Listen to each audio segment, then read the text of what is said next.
sem nenhuma reação, sem nenhum poder para reagir, certo? Nenhum tipo de reação haveria se então a unção do Espírito Santo de repente se manifestasse.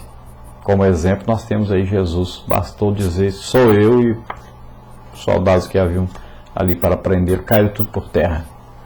Então, diante da unção de Deus não há nada, nenhum poder sobre a face da terra ou em qualquer lugar que possa, com a unção do Espírito Santo, com essa manifestação do Espírito Santo. Depois nós vemos aí o que tinha Davi para enfrentar o gigante Golias, na pergunta número 13. Então ele tinha apenas um cajado, uma funda, 5 pedras do ribeiro e uma pequena sacola.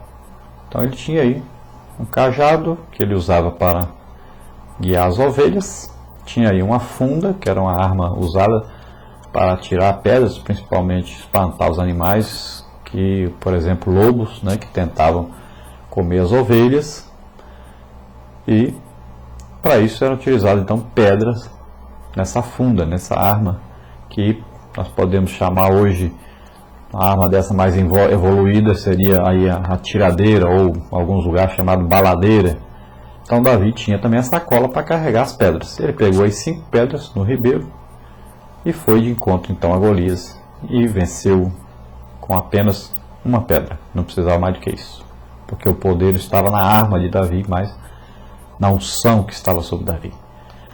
Número 14, complete segundo a tática de Golias, figuradamente, aí representando então Satanás, para amedrontar e vencer Israel, que figuradamente aí é Cristo, né?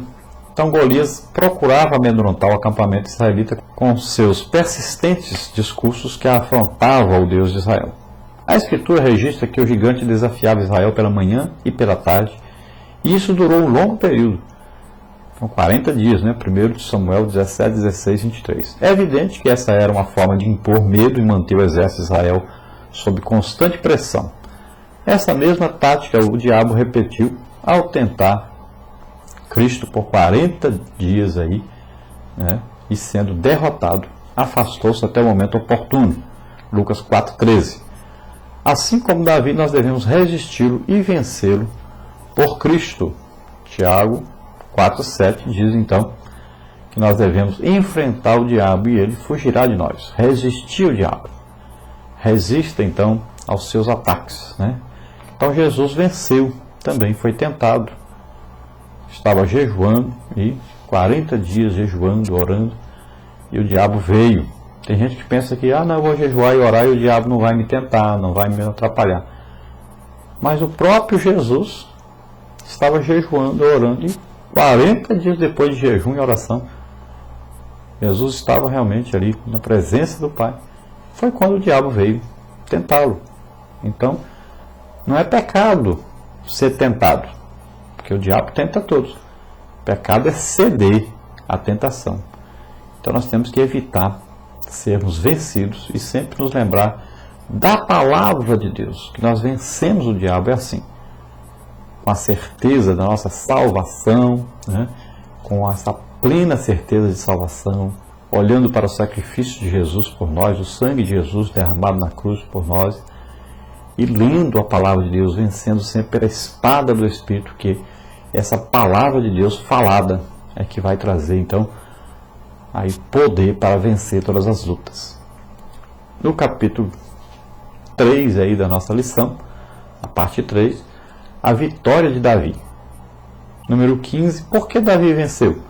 Então, porque estava sob a direção e autoridade de Deus, estava debaixo da unção de Deus, a direção de Deus, a autoridade de Deus.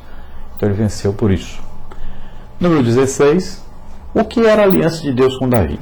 Então, nos dias do patriarca Abraão, Deus firmou uma aliança com ele. Gênesis 12, 1 a 3 e Gênesis 17, de 1 a 11, fala dessa aliança.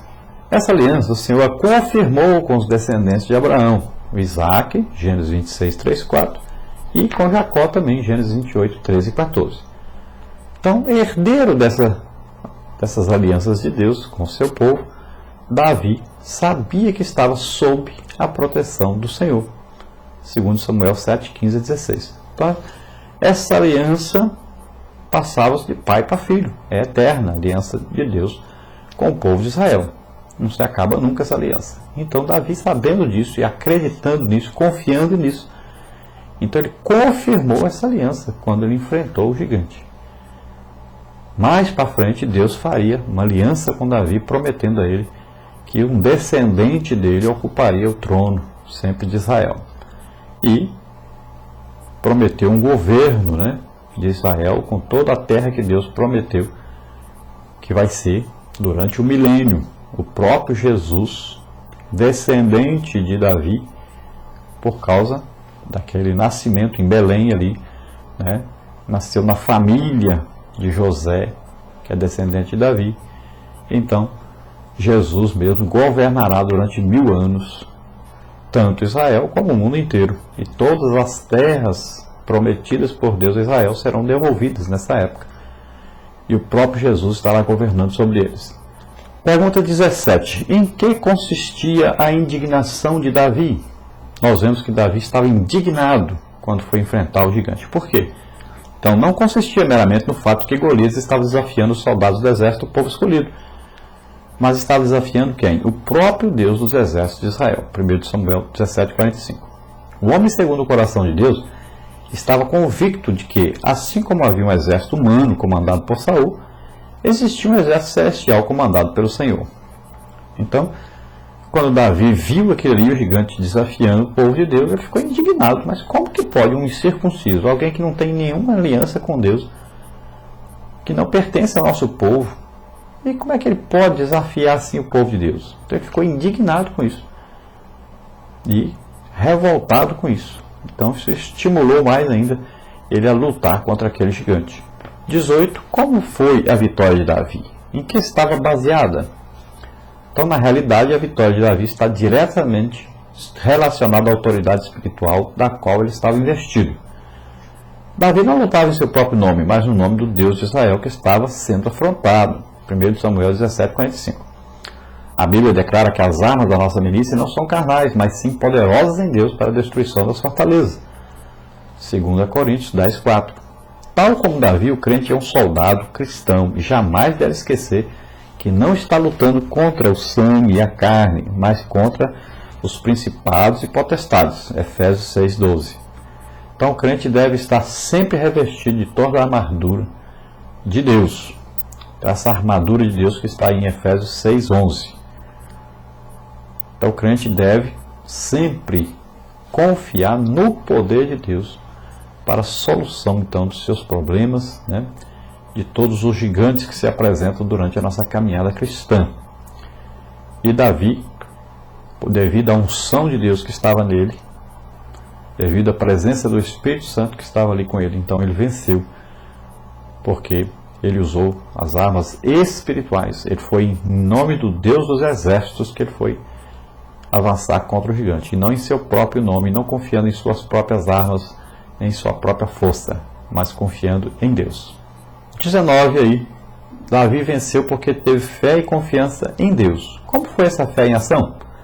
Quando Saul então quis saber como o jovem Davi poderia enfrentar o gigante, ele relatou que já havia matado um leão e um urso que tinha atacado seu rebanho. 1 Samuel 17:34-37.